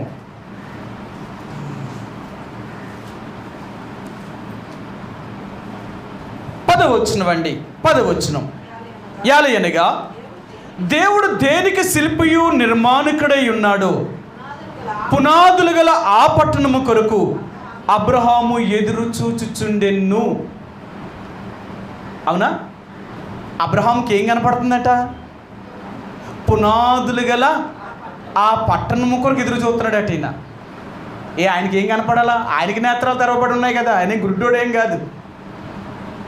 ఈరోజు దేవుడు నా నేత్రాలు తెరవబడ్డాయి కాబట్టి మనకి ఈ లోకం మీద మనసు ఉండదు. నేను మరలా చెప్తున్నాను, నువ్వు క్రీస్తుతో కూడా లేపబడి ఉంటే, నీ నేత్రాలే కానీ తెరవబడి ఉంటే భూ సంబంధమైన వాటి గురించి ఆలోచించవు, పర సంబంధమైన వాటి గురించి మాత్రమే ఆలోచిస్తావు. మీ అందరికీ తెలుసు, కొలసీకి రాసిన పత్రిక 3వ అధ్యాయం 1వ వచనం అంటాడు, మీరు పైనున్న వాటి మీదనే కానీ భూ సంబంధమైన వాటి మీద మనసు పెట్టుకొనుకుడి, ఏలయనగా క్రీస్తు మీ కొరకు మృతి పొందెను అని చెప్తూ ఆయన అంటాడు, మీరు పైనున్న వాటినే వెదకండి కానీ భూ సంబంధమైన వాటిని వెదకొద్దు అంటాడు ఆయన. కారణం ఏంటో తెలుసా? నువ్వు ఏమైతే చూస్తున్నావో ఇవన్నీ నాశనం అయిపోతాయి. నువ్వేమైతే నీ కంటికి కనబడతలేదో అవి ఎప్పటికీ నిలిచి ఉంటాయి. అందుకనే మనం ఎప్పుడు కూడా కనిపించే వాటి మీద మనసు పెట్టం కానీ కనిపించని వాటి మీదే మనసు పెడతాం. అవునా? అన్నాడా అపోస్తలుడైన పౌలు? సరే, మీకు ఈ మాట కూడా చూపిస్తాను. కొరింథీయులకు రాసిన 2వ పత్రిక, కొరింథీయులకు రాసిన 2వ పత్రిక 17వ వచనం అండి. 17వ వచనం. 4వ అధ్యాయము, కొరింథీయులకు రాసిన 2వ పత్రిక 4వ అధ్యాయము, క్షమించండి 4వ అధ్యాయము 17వ వచనం అండి. మేము దృశ్యమైన వాటిని చూడక అదృశ్యమైన వాటిని నిదానించి చూచుచున్నాము గనుక క్షణమాత్రము ఉండు మా చులకని శ్రమ మా కొరకు అంతకంతకు ఎక్కువగా నిత్యమైన మహిమాభారమును కలగజేయుచున్నది. యాలయనగా దృశ్యమైనవి అనిత్యములు, అదృశ్యమైనవి నిత్యములు. ఇక్కడ అదే చెప్తున్నాడు అపోస్తలుడైన పౌలు. మేము దృశ్యమైన వాటిని చూడక అదృశ్యమైన వాటిని చూస్తున్నాం. నీ నేత్రాలే గాని తెరవబడి ఉంటే కంటికి కనిపించే వాటిని చూడం. మీకు మాట చెప్తాను, బట్టలు కొనే వాళ్ళు ఎవరైనా సరే, షాపింగ్ చేసే వాళ్ళు ఎవరైనా సరే పగలు వెళ్తారా రాత్రులు వెళ్తారా? పగలు వెళ్తారా రాత్రులు వెళ్తారా? పగలే వెళ్తారు. రాత్రులు లైట్లు ఉండవా? షాప్లో పగల కంటే రాత్రుల్లో లైటింగ్ ఎక్కువ ఉంటుంది. అవునా లేదా? కానీ మనం ఎందుకు పగలే వెళ్తాం? అది అర్థమైందా? రాత్రులు వేరేసే లైట్లో శాండాలదైనా మంచిగానే కనపడుతుంది, కానీ పగలెళ్ళామనుకోండి అది ఏది మంచిదో తెలిసిపోద్ది మనకి. అవునా? నిజమండి అది. షాపింగ్ చేసే వాళ్ళు ఎవరైనా పగలే వెళ్తారు కానీ రాత్రులు వెళ్ళరు. ఎందుకంటే కన్ను ఏం చేస్తుంది? మన కళ్ళు మనలే మోసం చేస్తాయట. ఒకటి తీసుకుపోయి ఇంకోటి తెచ్చేసుకుంటామంట. నిజమండి అది. బైబిల్ గ్రంథాలు అన్నాడు. అందుకనే మనం చూసే వాటిని నమ్మం, మన దృష్టి ఎప్పుడు కూడా కనిపించే వాటిని నమ్మం. కనిపించని వాటిని చూడగలిగిన వారు దేవుని ప్రజలు ఎలాంటి వారో తెలుసా? కనిపించని దాన్ని చూస్తారన్నమాట, కనిపించేదాన్ని చూసేవారు కాదు. ఈరోజు నీ మనోనేత్రాలు తెరవబడి ఉంటే నీదైనా నాదైనా ఈ లోకంలో మనం జీవిస్తున్నప్పుడు లోకం కాదు మనకు కనిపించేది, మనకు దేవుడు కనిపించేవాడు. మీకు ఒక మాట చెప్తాను. ద్వితీయోపదేశకాండము 29వ అధ్యాయము 3వ వచనంలో ఇక్కడ దైవజనుడైన మోషే ఒక మాట చెప్పాడు. ఆయన మీకు చూపిస్తాను. 29వ అధ్యాయము, ద్వితీయోపదేశకాండము 29వ అధ్యాయము 3వ వచనం అండి. ఆ గొప్ప శోధనలను, సూచక క్రియలను, మహత్కార్యములను మీరు కనులారా చూచితిరి. ఆయనను గ్రహించు హృదయమును, చూచు కన్నులను, విను చెవులను యెహోవా నేటి వరకు మీకు ఇచ్చి ఉండలేదు. ఆలోచించండి. ఇశ్రాయేలు ప్రజలకు దేవుడు అంటున్నాడు, మీరు ఆ అరణ్యములో అంటే 40 సంవత్సరాలు దేవుడు ఎన్ని అద్భుతమైన, ఎన్ని ఆశ్చర్యమైన కార్యాలు చేశాడు. కానీ మీకు చూసే కన్నులు కానీ, వినే చెవులు కానీ, గ్రహించే హృదయం కానీ మీకు లేదు అన్నాడు ఆయన. అవునా? నిజమేంటారా? దేవుడే వారితో కూడా నడిచాడా? 40 సంవత్సరాలు, 1 సంవత్సరం కాదు, 2 సంవత్సరాలు కాదు, పగల మేఘస్తంభములోను, రాత్రి అగ్నిస్తంభములోను 40 సంవత్సరాల దేవుడే వారు ముందు నడుస్తున్నప్పటికీ కూడా వారు దేవుణ్ణే చూడలేదు. చూస్తేనే కదా నమ్ముతారు, చూడండి ఎలా నమ్ముతున్నారు? సరే, వారు దేవుణ్ణి చూడలేదు, నమ్మలేదు. అందుకే దేవుడు అంటాడు, ఆ తరం వారి వల్ల నేను విసుగుపోయాను. 40 సంవత్సరాలు నేను వారితో ఉన్నప్పటికీ కూడా వారు నన్ను చూడలేదు. దేవుడు అంటున్నాడు, ఈరోజు కూడా దేవుని ప్రజలుగా రక్షించబడ్డామని చెప్పుకుంటున్న అనేక మంది, ఒకవేళ నువ్వైనా నేనైనా, మనం దేవుణ్ణి చూడగలుగుతున్నామంటావా? ఈ కళ్ళకి మనకు ఎవరు కనపడుతున్నారు? లోకమా? లోకములో ఉన్నదా? లేక దేవుడా? దేవుడితో ఉన్నదా? మనకేం కనపడుతుంది? ఎక్కువ చూడండి, మనం పెళ్లి సంబంధాలు చూసేటప్పుడు వాళ్ళు చూడగానే వాళ్ళని అంచనా కడతాం. కారణం ఏంటో తెలుసా? వాళ్ళకి ఎంత ఉంది, వాళ్ళ ఆస్తి, వీళ్ళ అన్నీ, ఆ స్థితిగతులన్నీ మనం చూస్తామన్నమాట. అప్పుడే వాళ్ళతో మన సంబంధం కుదుర్చుకోవడానికి ప్రయత్నించేస్తాం. వాళ్ళు మన స్థాయికి సరిపోతారా, సాలరా అని తెలుసుకున్నప్పుడే. ఈరోజు యేసు ప్రభువు వారిని నమ్మేవు కదా, ఆయన స్థాయి ఏంటో నువ్వు గుర్తించావా?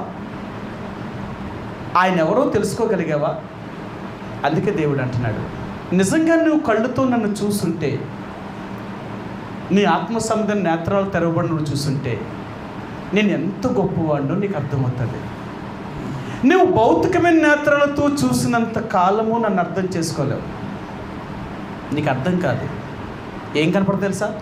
దేవుడిని నమ్మానమ్మా, దేవుడు నాకేమి ఇచ్చాడు, దేవుడిని నమ్మాను, దేవుడు నాకేం చేశాడు, దేవుడిని నమ్మాను, దేవుడు నాకు ఏం ఉపకారం చేశాడు, ఏం మేలు చేశాడు, నేను దేవుడిని నమ్మిన దగ్గర నుంచి ఎప్పుడు కష్టాలు, బాధలు, శ్రమలతోటే వెళ్తున్నాను, నాకు ఇవన్నీ ఇలాగే ఉన్నాయంటావు. కానీ ఆత్మ సంబంధ నేత్రాలతో నువ్వు చూసావనుకో, అది ఎలా ఉంటుంది తెలుసా? ప్రభువా, ఈ కష్టాలు, ఈ బాధలు, ఈ శ్రమలే నాకు మహిమలోనికి తీసుకెళ్తాయి. ఈరోజు నిజంగా దేవుడు కొరకు నువ్వు బాధల్ని, కష్టాల్ని, నిందల్ని, అవమానాలనే కానీ భరించగలిగితే ఇవన్నీ నీకు బహుమానం. ఇవి దేవుని యొక్క పరిచర్యలు లేక దేవుణ్ణి నమ్ముకున్న తర్వాత ఈ అన్నీ నీకు ఆశీర్వాదాన్ని తీసుకొస్తాయి. ఒకరోజు మనం దేవుడి దగ్గరికి వెళ్ళినప్పుడు ఇవేవి కూడా ఎన్నిక రావన్నమాట. అందుకని మనం ఆత్మ సంబంధం నేత్రాలతో చూసినప్పుడు ఈ కష్టాల్ని, ఈ బాధల్ని, ఈ శ్రమల్ని లెక్క చేయం. ఇవన్నీ నా మేలు కొరకే. ప్రభువా, నన్ను ఎందుకు ఇన్ని శ్రమలు గుండా తీసుకెళ్తున్నావంటే ఇంకా గొప్పవాడిని అవ్వడం కొరకు. మనం భూమి మీద ఎన్ని కష్టాలు గుండా వెళ్తామో మనం చనిపోయిన తర్వాత అంత గొప్పవాళ్ళం అయిపోతాం. ఇప్పటికీ మర్చిపోకు. ఈ భూమి మీద నువ్వు యేసు ప్రభువుని నమ్ముకొని ఎన్ని అవమానాల గుండా, ఎన్ని నిందల గుండా, ఎన్ని శ్రమల గుండా, ఎన్ని బాధల గుండా నువ్వు వెళ్తున్నావో ఇవన్నీ నీకు ఆశీర్వాదమే. అందుకంటాడు, నా నిమిత్తము జనులు మిమ్మల్ని నిందించి, హింసించి, మీ పేరు చెడ్డదని చెప్పినప్పుడల్లా మీరు సంతోషించి ఆనందించండి, పరలోకమందు మీ ఫలము అధికమవుతుంది. నువ్వు పరలోక రాజ్యంలో గొప్ప వ్యక్తి అవ్వాలి అనుకుంటే ఈ లోకములో నువ్వు అనేకమైన శ్రమల గుండా వెళ్ళాలి. అందుకని ఆత్మ సంబంధ నేత్రాలు తెరవబడిన వారు ఈ కష్టాలని, ఈ బాధల్ని, ఈ శ్రమల్ని లెక్క చేయరనమాట.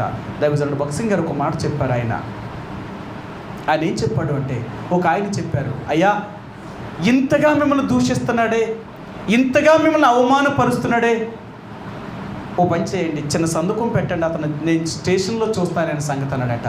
అప్పుడు భగత్ గారు నవ్వు ఒక మాట చెప్పాడట, తప్పు, ఆయన మీద నాకే కోపం లేదు, పోలే ఆయన అనుకున్నంత మాత్రం నాకేంటి, కానీ ఇవన్నీ నాకేంటో తెలుసా, దేవుని యొక్క సేవలో ఇవి ఒక భాగం, ఇదొక భాగం అంతటరా.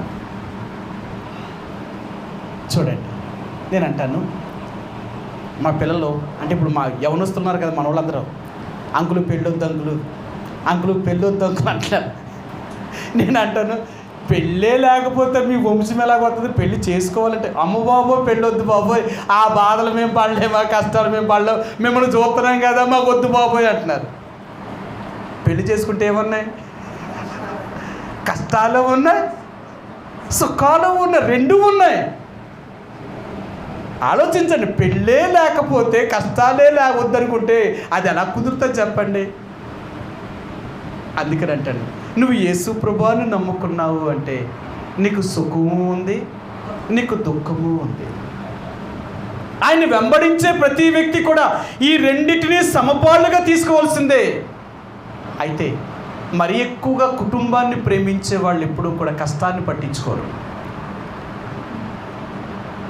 దేవుణ్ణి ప్రేమించే వాళ్ళు ఎవరూ కూడా కష్టాన్ని లెక్క చేయరండి, ఎంత కష్టాన్నైనా పడతారు.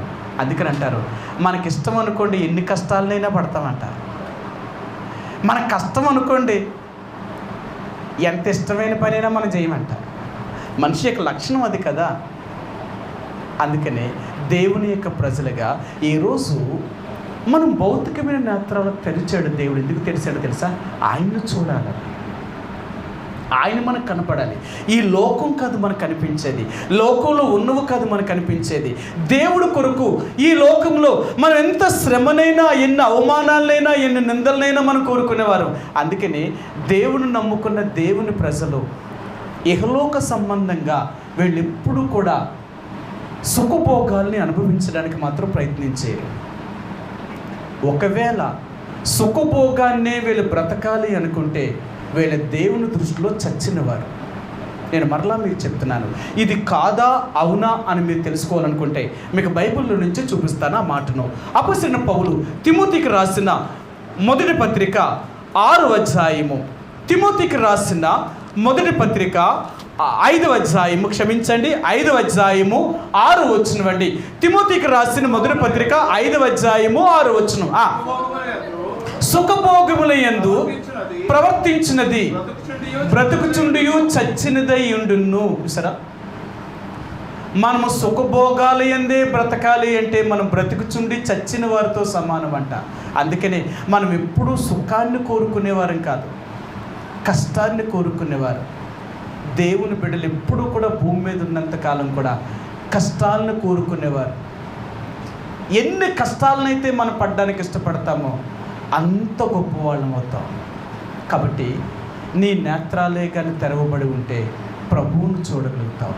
ఆ ప్రభువునే కానీ చూడగలిగావు అంటే ఏ లోకంతో నీకు ఏది వద్దంట. ప్రభువా నాకు వద్దు, నువ్వుంటే నాకు చాలు, నేను నీతో ఉంటే చాలు, నువ్వు నాతో ఉంటే చాలు, లోకంలో ఉన్నది ఏది నాకు అక్కర్లేదు, ఎందుకంటే నువ్వు అంత గొప్పవాడివి. మీ అందరికీ తెలుసు కదా, 73వ కీర్తన 25వ వచనంలో దావీదు మహారాజు అంటాడు, ఆకాశమందు నువ్వు తప్ప నాకెవరున్నారు, నీవు నాకు ఉండగా లోకములో ఉన్నది ఏది నాకు అక్కర్లేదు, నువ్వు నాతో ఉంటే చాలు, ఈ లోకంలో ఉన్నది ఏది నాకు అక్కర్లేదు.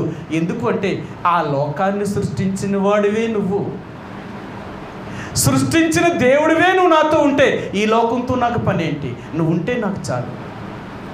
అందుకనే ఈ రోజు దేవుడు అంటున్నాడు, మొట్టమొదటిగా దేవుడు మన మనోనేత్రాలు వెలిగించాడండి. ఎప్పుడైతే మన నేత్రాలు వెలిగించబడ్డాయో ఆ రోజు మనం తెలుసుకున్నాం. ఏమని తెలుసుకున్నాం తెలుసా, ఇంతకాలము నేనైనా ఇంత నీచమైన జీవితాన్ని జీవించానా. అపొస్తలుడైన పౌలు అంటాడు, మీరు రక్షణ పొందకముందున్న జీవితానికి, రక్షణ పొందిన తర్వాత జీవితానికి ఒక్కసారి మీరు పరిశీలన చేసుకుంటే, రక్షణ పొందకముందున్న జీవితాన్ని కానీ తలుచుకుంటే మనకేమేస్తుందంటే తెలుసా, సిగ్గుపడతామంట. అవునా? రక్షణ పొందక ముందు మనం చేసిన క్రియలన్నీ చూస్తున్నట్టు మనం సిగ్గుపడతామంట. నేనేనా ఇలాంటి పనులు చేశాను, నేనేనా ఇలాంటి సిగ్గుకరమైన పనులు చేశానా, ఇలాంటి జీవితాన్ని జీవించానా, నాకు ఎంత సిగ్గుపడుతున్నాను అని సిగ్గుపడతామంట. అందుకన్నాడు అప్పటి క్రియల విషయంలో మనం తలుచుకుంటే మన సిగ్గే కలుగుతుంది. ఎందుకంటే మన నేత్రాలు ముయ్యబడి ఉన్నాయి కాబట్టి, మనం ఏం చేసామో మనకు తెలియకుండా చేసాం కాబట్టి అప్పటి క్రియలు మనకు అవమానం తెలియచేస్తాయి. కానీ ఇప్పుడు మనం నేత్రాలు తెరవబడ్డాయి కాబట్టి, మనం రక్షించబడ్డాం కాబట్టి, మన మనోనేత్రాలు దేవుడు వెలిగించాడు కాబట్టి ఈరోజు నువ్వు నేను కూడా ఈ రోజున మనం చూసేదంతా కూడా లోకాన్ని కాదు, దేవుణ్ణి చూడగలుగుతున్నాం ఎక్కడైనా సరే. అందుకే దేవుడు అంటాడు, విని చెవులను చూచు కన్నులను యెహోవా కలుగజేసే భాగ్యం అంట. ఆ దేవుడే కానీ చూసే భాగ్యాన్ని ఇవ్వకపోతే మనం చూడలేమంట. నిజమండి. ఈరోజు నిన్ను నన్ను కూడా దేవుడు చూసేలాగా దేవుడు చేశాడు. ఏం చూసేలాగంటే లోకాన్ని కాదు, దేవుణ్ణి చూసేలాగా, దేవుని యొక్క శక్తిని చూసేలాగా, దేవుని యొక్క బలాన్ని చూసేలాగా దేవుడు మనకి చేశాడు. సరే, ఈరోజు అంటున్నాడు ఆయన, వెలిగించబడిన వారము. ఈరోజు మన కన్నులు మూయబడిన కన్నులు కలిగిన వారం కాదు, తెరవబడిన కన్నులు కలిగిన వారు. దేవుడే కానీ మన కన్నులు తెరిచితే మనం దేవుణ్ణి చూడగలుగుతాం. కాబట్టి ఈరోజు దేవుని యొక్క ప్రజలుగా దేవుడు మనం రక్షించాడు కాబట్టి, మన మనోనేత్రాలు వెలిగించాడు కాబట్టి ఇప్పుడు 3 విషయాలు చెప్పాడు. సరే, ఈ 3 విషయాలు చెప్పడానికి సమయం లేదు కానీ కొన్ని మాత్రమే చెప్తాను. ఎఫెసీయులకు రాసిన పత్రిక 1వ అధ్యాయము 17వ వచనంలో 2వ భాగం చూడండి. ఆయన మిమ్మల్ని పిలిచిన పిలుపు వలన నిరీక్షణ ఎట్టిదో. 1. ఇప్పుడు ఆయన మొదటి, ఆయన మిమ్మల్ని పిలుపు వలన నిరీక్షణ ఎట్టిదో. దేవుడు మనల్ని అందరినీ పిలిచాడట. దేని కొరకు ఆయన పిలిచాడంటారు? మనల్ని దేవుడు పిలిచాడు. అందుకని బైబిల్ గ్రంథాలు అంటాడు, యాకోబు ఓ ఇశ్రాయేలు, నిన్ను పిలిచినవాడు, నిన్ను ఏర్పరచుకున్నవాడు, నిన్ను సృష్టించినవాడు అంటాడు. దేవుడు మనల్ని పిలుచుకున్నాడట. అందుకని అంటాడు, ఈ లోకములో దేవుడు మనల్ని అందరినీ కూడా ఆయన పిలుచుకొని ఏర్పరచుకున్నాడట. బైబిల్ గ్రంథంలో మనం ఎక్కడికి వెళ్ళినా, సువార్తకి వెళ్ళినప్పుడు ఈ మాట చెప్తూ ఉంటాం, ప్రయాసపడి భారం మోసుకొంచున్న సమస్త జనులారా నా యొద్దకు రండి, నేను మీకు విశ్రాంతి కలగచేతునని యేసు ప్రభువారు చెప్తున్నాడట. అంటే ఆయన పిలుస్తున్నాడు. నా యొద్దకు రా, నీకు నేను విశ్రాంతినిస్తాను, నా యొద్దకు రా, నీకు నెమ్మదినిస్తాను, నా యొద్దకు రా, నీకు మనశ్శాంతిని కలిగిస్తాను అని పిలుస్తున్నాడు ఆయన. యేసు ప్రభువారు కూడా మనల్ని అందరినీ పిలుచుకున్నాడు. ఆయన దేని కొరకు పిలిచాడని తెలుసా? సరే, మనం ఎప్పుడు కూడా చదివాం, చాలాసార్లు చదివాం ఈ మాట. సరే, మీకు ఆ మాట చూపిస్తాను.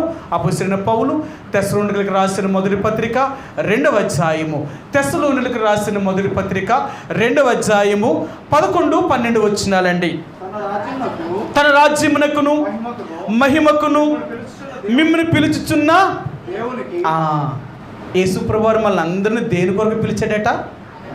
ఆయన రాజ్యమునకును ఆయన మహిమకును. ఈరోజు దేవుడు నిన్ను నన్ను ఆయన పిలిచాడు అంటే, ఎందుకు పిలిచాడు అంటే తన రాజ్యమునకు నిన్ను నన్ను వారసులుగా చేయాలని. ఏ మానవుడైతే దేవుని యొక్క రాజ్యాన్ని పోగొట్టుకున్నాడో, మరలా ఆ మానవుడికి దేవుని యొక్క రాజ్యాన్ని ఇవ్వడం కొరకే ఆయన మరలా మనల్ని పిలుచుకున్నాడు ఆయన. అందుకని అంటాడు, సహోదరులారా, ఈ లోకరీతిని జ్ఞానులైనను గొప్ప వంశం వారినైనను యేసు ప్రభువారు పిలవలేదట, ఏర్పరచుకోలేదట. మనల్ని మాత్రమే దేవుడు ఏర్పరచుకున్నాడు, మనల్ని మాత్రమే పిలిచాడు. ఈరోజు దేవుడు అంటున్నాడు, నేను మిమ్మల్ని ఎందుకు పిలుచుకున్నానో తెలుసా? నా రాజ్యమునకును నా మహిమకును మీరు వారసులుగా ఉండాలని. అందుకే నేను మిమ్మల్ని పిలిచాను. నా పిలుపు వల్ల నేను నిరీక్షణ ఎట్టుదో నీకు తెలుసా? నిరీక్షణ అంటే వేచి ఉండడం, ఓపెన్, వేచి ఉండడం, ఎదురు చూడడం. ఈ నిరీక్షణ మనకి ఎదురు చూసేలాగా చేస్తుందన్నమాట. అందుకన్నాడు, మీ పిలుపు వల్ల నేను నిరీక్షణ ఎట్టుదో. నేను ఎందుకు మిమ్మల్ని పిలిచాను అది నువ్వు తెలుసుకోవాలా, నువ్వు అది తెలుసుకోవాలా. దాని కొరకు నువ్వు ఎదురు చూడాలా. నేను ఒక గొప్ప బహుమానాన్ని ఇవ్వాలనుకుంటున్నాను. నేను ఇచ్చే బహుమానము చాలా గొప్పది, ఈ లోకంలో ఉన్న వాటన్నిటికంటే గొప్పది. అలాంటి గొప్ప బహుమానాన్ని నీకు ఇవ్వాలనుకుంటున్నాను. ప్రియ సహోదరి సోదరుడా, ఈ ఉదయకాల సమయంలో యేసు ప్రభువుని అంగీకరించిన నీవు నేను కూడా దేవుడు మనల్ని పిలుచుకున్నాడు, మనల్ని పిలిచాడు ఆయన. అందుకని అంటాడు, దేవుడు అందరినీ పిలవలేదట, కొద్దిమంది మాత్రమే పిలుచుకున్నాడు ఆయన, కొద్దిమంది మాత్రమే పిలిచాడు. అందుకని బైబిల్ గ్రంథంలో అంటాడు, మనందరికీ తెలుసు, దావీదుని నేను ఏర్పరచుకుంటుని అంటాడు ఆయన. అతనికంటే ముందు 7 అన్నదమ్ములు ఉన్నారు. సమూయేలు దగ్గర తీసుకొచ్చినప్పుడు దేవుడు వీణు కోరుకోలేదు, దేవుడు వీణు కోరుకోలేదన్నప్పుడు ఆఖరికి 7 కొడుకులు వచ్చినప్పుడు అన్నాడు, యెషయాని అడిగాడు సమూయేలు, ఇంకా నీ కుమారులో ఎవడైనా నువ్వు మిగిలి ఉన్నాడా అంటే, అయ్యా కడసారి పుట్టినవాడు ఒకడున్నాడు, వాడు పశువులు కాస్తున్నాడు, గొర్రెలు కాస్తున్నాడు, వాడిని పిలిపించుకుని వస్తాను నేను. దావీదుని తీసుకొని వచ్చినప్పుడు వాడు ఇంకా దూరముగా ఉండగానే దేవుడు చెప్పాడు, నేను కోరుకున్నవాడు వీడే, వాడిని అభిషేకించి. దేవుడు అంటున్నాడు, నేను ఎవరినైతే పిలుచుకున్నానో వారిని నేను ఏర్పరచుకున్నాను. దేవుడి యొక్క పిలుపు చాలా గొప్పది. సరే, మీకు ఆ మాట చూపిస్తాను. రోమిలకు రాసిన పత్రిక అపొస్తలుడైన పౌలు ఆయన ఏమంటాడంటే, దేవుడు ఎవరిని పిలిచాడో వారిని ఏర్పరచుకుంటున్నాడు ఆయన. 8వ అధ్యాయము 30 వచ్చినవండి, 8:30, రోమా 8:30. మరియు ఎవరిని ముందుగా నిర్ణయించునో వారిని పిలిచెను, ఎవరిని పిలిచెను వారిని నీతిమంతులుగా తీర్చెను, ఎవరిని నీతిమంతులుగా తీర్చెను వారిని మహిమపరిచెను. చూడండి ఇక్కడ ఎంత మంచి మాట చెప్తున్నాడు. దేవుడట ఎవరినైనా పిలవాలి అంటే ముందు వారు నిర్ణయించబడాలట. అవునా? మనం ఏదైనా ఫంక్షన్ చేస్తున్నాం అనుకో, ఫంక్షన్ చేసే ముందు కార్డులు కొట్టేస్తాం కదా, కార్డులు రాసే ముందు ఎవరిని పిలాలా ఎవరిని పిలవకూడదు ఇవన్నీ మనం ఆలోచిస్తాం. మనం ఎవరిని పిలవాలనుకున్నామో వాళ్ళకి మాత్రమే కార్డు పట్టుకెళ్ళిస్తాం, పిలవని వారిని ఎవరిని కూడా మనం కార్డు పట్టుకెళ్ళి ఇవ్వం. అది ఎప్పుడు నిర్ణయం అవుతుంది? ముందే మనం తీర్మానం చేసుకున్నప్పుడు మాత్రమే చేస్తాం. ఇప్పుడు అదే దేవుడు అంటున్నాడు, నేను నిన్ను పిలిచాను అంటే నేను నిర్ణయించుకున్నాను కాబట్టి నేను నిన్ను పిలిచాను. ఈరోజు నిన్ను నన్ను దేవుడు రక్షించాడు అంటే ఆయన అనాది కాలములోనే, అంటే తల్లి గర్భములో ఉండగానే దేవుడు మనం నిర్ణయించుకున్నాడు ఆయన. అందుకనే మనందరికీ తెలుసు, ఇర్మియాతో చెప్పినప్పుడు అంటాడు, ఇర్మియా నేను ప్రవక్తగా ఉండడానికి నేను ఇప్పుడు పిలిచాను నువ్వు అనుకుంటున్నావు. నువ్వు గర్భములో ఉన్నప్పుడే నేను నిన్ను ఏర్పరచుకున్నాను, అప్పుడే నేను నిన్ను ప్రతిష్ఠించుకున్నాను. నువ్వు నా సేవకుడివి, లేక నువ్వు నా దాసుడివి, నువ్వు నా ప్రవక్తివి అని ఆ రోజే నేను నిర్ణయం చేసుకున్నాను. ఈ రోజు నువ్వు అనుకుంటున్నావు. దేవుడు అంటున్నాడు, నేను నిన్ను పిలిచాను అంటే నేను ముందే నేను నిర్ణయించుకున్నాను. అందుకనే దేవుడు అంటాడు, యేసు ప్రభువు తన 12 మంది శిష్యుల్ని పిలిచాడట. పిలిచాడు కదా, నువ్వు నన్ను వెంబడించు, నువ్వు నన్ను వెంబడించని పిలిస్తేనే కదా వీళ్ళు వచ్చి వెంబడించారు. వాళ్ళని ఎప్పుడు పిలిచాడు దేవుడు? వాళ్ళు చేపలు పట్టుకున్నప్పుడు వాళ్ళ పనులు చేసుకున్నప్పుడు పిలిచాడు. దేవుడు అప్పుడే తెలుసా వీళ్ళకి? ఇంతకు ముందే తెలుసా? అందుకని అంటాడు, మీరు మత్తయి సువార్త 11వ అధ్యాయంలోకి ఏమంటాడంటే, తండ్రి జ్ఞానులకును వివేకులకును ఈ సంగతులను మరుగు చేసి పసిబాలులకు బయలుపరిచినవని నేను నిన్ను స్తుతించుచున్నాను. అవును తండ్రి అంటాడు ఆయన. ఎందుకంటే ఎందుకు పనికిరాని చేపలు పట్టుకునే ఈ జాలర్లను నువ్వు ఏర్పరచుకున్నావు. బైబిల్ గ్రంథంలో మీరు మత్తయి సువార్త 10వ అధ్యాయం కానీ 12వ అధ్యాయం చూస్తే అక్కడ అంటాడు, యేసు తన 12 మందిని ఏర్పరచుకొనెను అంటాడు ఆయన. యేసు ప్రభువారు తన 12 మంది శిష్యుల్ని ఏర్పరచుకున్నాడట. ఏర్పరచుకోవాలి అంటే ముందే దేవుడు వారు నిర్ణయించుకున్నాడు ఆయన. ఎవరు ఎవరు ఎవరు ఎవరు ఆయనకి ఏర్పాట్లో ఉన్నారో వాళ్ళు మాత్రమే దేవుడు ఏర్పరచుకున్నాడు, ఇంకెవరిని ఏర్పరచుకోలేదు ఆయన. ఆయన ఎవరిని పిలవలేదు. ఈరోజు దేవుడు అంటున్నాడు, నేను నిన్నే ఎందుకు ఏర్పరచుకున్నానో తెలుసా? ఎందుకు నిన్నే నేను పిలుచుకున్నానో తెలుసా? అనాదికాల సంకల్పంలో. అందుకే మీకు ఎప్పుడు చెప్తూ ఉంటాను, మన కన్న తల్లిదండ్రులకి రక్షణ లేదు, మన తోడబుట్టిన వాళ్ళకి రక్షణ లేదు, మన బంధువులు రక్షణ లేదు, కానీ దేవుడు మనల్ని రక్షించాడు. ఇది ఎలా? ఆలోచించండి. అసలు ప్రభువా, నా తోడబుట్టిన వాళ్ళు కానీ, నా అన్నదమ్ములు కానీ, నా అక్క చెల్లెండ్రులు కానీ, నా కన్న తల్లిదండ్రులు కానీ, నా బంధువులు కానీ ఎవరికీ లేని ఈ రక్షణ నాకెలాగిచ్చావు నువ్వు అంటే దేవుడు అంటున్నాడు, నిన్ను ఇప్పుడు కాదు, నువ్వు తల్లి గర్భంలో పుట్టక మునిపే, నిర్మించకబడక మునిపే నిన్ను ప్రతిష్ఠించుకున్నాను. నాకు నువ్వు అప్పుడే తెలుసు. అందుకంటాడు, భూమి పునాదులు వేయబడక ముందే దేవుడు మనను ఏర్పరచుకొనెను. అప్పుడు ఏర్పరచుకున్నాడట, ఇప్పుడు ఏర్పాటు కాదు. అందుకే అంటున్నాడు ఆయన, దేవుడు ఎవరినైనా పిలిచాడు అంటే వారిని ముందే ఏర్పాటు చేసుకున్నాడు. ఎవరినైతే ఏర్పరచుకున్నాడో వారిని పిలిచాడు, ఎవరినైతే పిలిచాడో వారిని నీతిమంతులుగా తీర్చాడు, ఎవరినైతే నీతిమంతులుగా తీర్చాడో దేవుడు వారిని మహిమపరుస్తున్నాడు.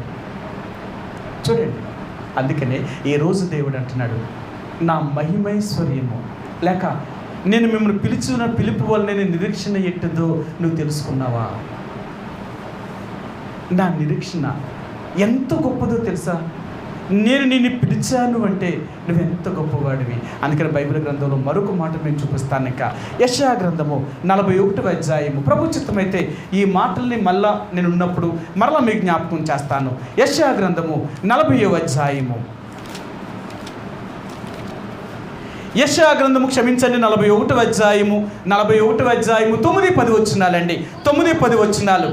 భూదిగాంతముల నుండి నేను పట్టుకొని దాని కొనల నుండి పిలుచుకుని వాడా, నీవు నా దాసుడివనియు నేను నిన్ను ఉపేక్షింపక ఏర్పరచుకుంటున్ననియు నేను నీతో చెప్పి ఉన్నాను, నీకు తోడై ఉన్నాను. ఆయన అంటున్నాడు, భూదిగాంతముల నుండి లేక నేను పట్టుకొని దాని కొనల నుండి పిలుచుకున్నవాడా. ఈ భూమి మీద నువ్వెక్కడో ఉన్నప్పటికి కూడా దేవుడు దాన్ని పిలిచాడు, నిన్ను ఏర్పరచుకున్నాడు. ఒక ఆయన ఇలా చెప్పాడు, దేవుడు మనల్ని కనుగొనాలి అంటే ఎంత కష్టమో తెలుసా? అంటే ఈ లోకంలో మీరు చూడండి, ఏంటంటే తప్పుపోయిన ఒక వ్యక్తిని కనుగొనడం చాలా కష్టం అవుతుంది, అవునా? మన ఊర్లో 2వ వార్డులో ఒక ఆమె తప్పిపోయిందంట. వాట్సాప్ గ్రూప్లో పెట్టారు, మీకు ఎక్కడైనా కనపడితే చెప్పండి మేము అన్నారు. చెప్తున్నాను, నర్సీపట్నంలోనే ఒక వ్యక్తి తప్పుడిపోతే 2 రోజులు 3 రోజులు వెతికినా దొరుకుతలేదు, మన పట్టణంలో వెతికితేనే దొరుకుతలేదు. ఇంకా అలాంటిది ఈ ప్రపంచ దేశాల్లో మనం ఎక్కడ ఉన్నామో కనుగోడానికి మనం ఎలా కనపడతాం దేవుడికి? మనం ఇప్పుడు ఎక్కడున్నాం? ఇప్పుడు అనకాపల్లి జిల్లాలో నర్సీపట్నం మండలంలో నర్సీపట్నం పట్టణంలో మనం ఉన్నాం. ఇప్పుడు మనలో కనుగొనాలి అంటే ముందు మనం ఏ దేశంలో ఉన్నామో చూడాలా, ఏ రాష్ట్రంలో ఉన్నామో చూడాలా, ఏ రాష్ట్రం నుంచి ఏ జిల్లాలో ఉన్నామో చూడాలా, ఏ జిల్లా నుంచి ఏ మండలంలో ఉన్నామో చూడాలా, ఏ మండలంలో నుంచి ఏ పంచాయతీలో ఉన్నామో చూడాలా, ఏ పంచాయతీలో నుంచి ఏ వార్డులో ఉన్నామో చూడాలా, ఏ వార్డులో నుంచి ఏ లైన్లో ఉన్నామో చూడాలా. ఎంత కనుక్కోవాలండి? ఒక మనిషిని పట్టుకోవాలంటే ఎంత తేలిక. దేవుడు అంటున్నాడు, నేను నిన్ను ఎలా ఏర్పరచుకున్నానో తెలుసా? నేను నిన్ను వెతికాను అంటే నువ్వు ఎక్కడో ఉన్నప్పటికీ కూడా, కానీ నేను నిన్ను వెతికాను. ఎందుకు వెతుక్కున్నాను తెలుసా? నువ్వు నాకు కావాలని. నేను నిన్ను ముందే నిర్ణయించుకున్నాను కాబట్టి నువ్వెక్కడ ఉన్నా నేను నిన్ను నా బిడ్డగా చేసుకోవాలనుకున్నాను. అందుకే నేను నిన్ను పిలిచాను. నేను నిన్ను ఎందుకు పిలిచానో తెలుసా? నీ పాపము నుంచి నేను విడుదల చేసి నిన్ను నీతిమంతుడిగా చేయాలని. నేను నీతిమంతుడిగా చేయడమే కాదు, నిన్ను మహిమపరచాలని. నాకెంత మహిమ ఉందో ఆ మహిమను నీకు ఇవ్వాలనుకుంటున్నాను. ఎంత మంచి దేవుడు. అందుకనే ఈరోజు దేవుని మనం ఎందుకు స్తుతించాలి అంటే, ప్రభువా, ఒక్క మానవుడైన నా కొరకు ఇంత నువ్వు ఆలోచన కలిగి ఉన్నావా? ఇదా నీ ప్రణాళిక? నేను ఆలోచించలేకపోయాను, నేను గ్రహించలేకపోయాను. నువ్వు చేసే కార్యాలు నాకు అర్థం కావట్లేదు. నిజమే తండ్రి, నువ్వు ఎంత గొప్ప దేవుడివి. నా మనోనేత్రాలు వెలిగించావు. అంతేకాదు, నన్ను పిలిచావు. నన్ను పిలవాలి అంటే ముందు నువ్వు ఏర్పరచుకోవాలి. ఎక్కడో నేను తల్లి గర్భంలో ఉన్నప్పుడే, లేక ఈ భూమి మీద పుట్టక ముందే నా ఎడల నీ ఏర్పాటు ఉంది. లేకపోతే నేనే పాటువాడిని. నాకంటే ఎంతోమంది గొప్పవారు ఉన్నారు. నాకంటే ఎన్నో తెలివితేటలు జ్ఞానం కలిగిన వారు ఉన్నారు, వాళ్ళు ఎవ్వరికీ లేని ఆధిక్యత నాకే ఎందుకు ఇచ్చావు? నేను దేనికి పనికి వస్తానని? పోనీ వాళ్ళకంటే నేను దేని విషయంలో గొప్పవాడిని అంటావా? నేను దేని విషయంలో కూడా గొప్పవాడిని కాదు. అలాంటి నన్ను రక్షించవే. నన్ను రక్షించడమే కాక, నన్ను పిలుచుకోవడమే కాక, నేను నీతిమంతుడిగా చేసి నీతో పాటు నన్ను కూడా ఆ సింహాసనం ముందు కూర్చొనేలా అంటున్నావు. అంతేనా? యేసుప్రభు వారు మనల్ని అందరినీ ఎక్కడ కూర్చోబెట్టాలనుకుంటాడు తెలుసా? ఎక్కడండి?